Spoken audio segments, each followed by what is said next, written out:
Bonsoir Jean-Mathieu Defour, merci de venir sur le plateau de Corsica-Air. 50 000 personnes sont attendues dans les ports et les aéroports ce week-end. Il s'agit de Corses qui rentrent de vacances. Est-ce que ça veut dire que statistiquement, il peut y avoir des personnes contaminées ? A priori, il y a pas mal de personnes qui reviennent d'Italie, et notamment des zones dites à risque. Donc effectivement, potentiellement, il peut y avoir des personnes contaminées. Est-ce que vous avez déjà une recrudescence d'appels au 15, le numéro du SAMU ? Oui, on a beaucoup d'appels au 15. Depuis lundi, on a vu une montée en charge des appels au 15. Donc effectivement, nous avons dû renforcer le standard du SAMU, enfin le SAMU pour ça. Effectivement, oui, il y a beaucoup plus d'appels. Ce sont des appels plutôt de gens un peu paniqués ou qui ont vraiment, qui décrivent vraiment des symptômes qui correspondent au virus ? Ce sont des personnes qui appellent pour prendre beaucoup de renseignements. Donc on les renvoie sur le numéro vert, vous savez, du ministère de la Santé, qui d'ailleurs fonctionne maintenant 24 heures sur 24. Dans l'Oise, le plan blanc a été déclenché dans les hôpitaux de l'Oise. C'est un dispositif qui permet de mobiliser l'intégralité des moyens disponibles dans les hôpitaux. Le déclencherez-vous à partir de quel seuil ? Alors à ce jour, nous avons organisé une unité nouvelle, on va dire, de toute pièce, avec du personnel supplémentaire que nous avons en cours de recrutement.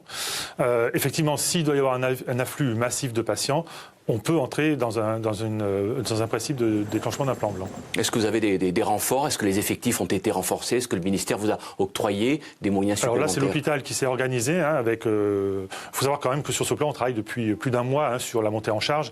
Donc l'hôpital a prévu des recrutements complémentaires, soit de contractuels, soit d'intérimaires, pour compléter les équipes, ce qui permet de détacher dans ces deux unités spécifiques des professionnels de l'hôpital qui ont été formés spécifiquement à l'accueil de ces patients. On a entendu les syndicats dans le reportage de Maya Gradiani. Ils aimeraient que les tests réalisés sur les patients potentiellement porteurs du virus soient réalisés à l'hôpital de Bastia. Pourquoi est-ce que ça n'est pas possible concrètement ? Alors actuellement, nous n'avons pas l'équipement pour le faire, très concrètement. Ces équipements ne sont pas disponibles actuellement en France parce qu'ils ont été distribués dans d'autres pays. Donc nous envoyons les prélèvements sur Marseille. Il y a une procédure qui a été mise en place via le fret aérien. Donc les prélèvements partent sur Marseille et nous avons les résultats une fois qu'ils sont arrivés à Marseille en 3 à 5 heures.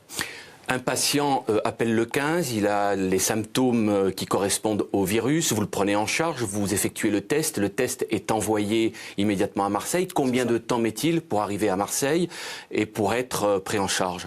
Écoutez, on a fait l'expérience lundi dernier puisque nous avons eu un patient. C'est une simulation en temps réel. En temps réel, c'était même pas une simulation, c'était la réalité. Le patient est arrivé en début d'après-midi, nous avions le résultat dans la nuit. Donc c'est relativement rapide, d'autant plus que le patient a été mis dans l'unité de confinement, donc toutes les mesures étaient respectées. Vous êtes capable d'accueillir combien de patients potentiellement porteurs du virus ? Alors, à ce jour, nous avons dans ce qu'on appelle l'hospice Covid, l'hospitalisation Covid-19, nous avons 10 lits isolés, 10 lits, 10 chambres, et nous avons dans l'unité, ce qu'on appelle l'Algeco, enfin l'unité ambulatoire Covid-19, nous pouvons accueillir une dizaine de patients.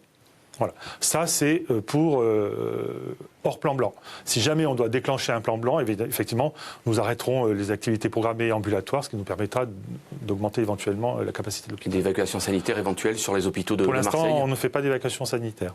Vous êtes plutôt, dernière question, en quelques secondes, vous êtes plutôt optimiste ? Non, par rapport au dispositif. Le dispositif, il se met en place. Dès demain matin, l'unité sera opérationnelle. Voilà, nous nous sommes préparés. Voilà. Merci Jean-Mathieu Defour d'avoir été l'invité de Corsica-Air. Merci beaucoup.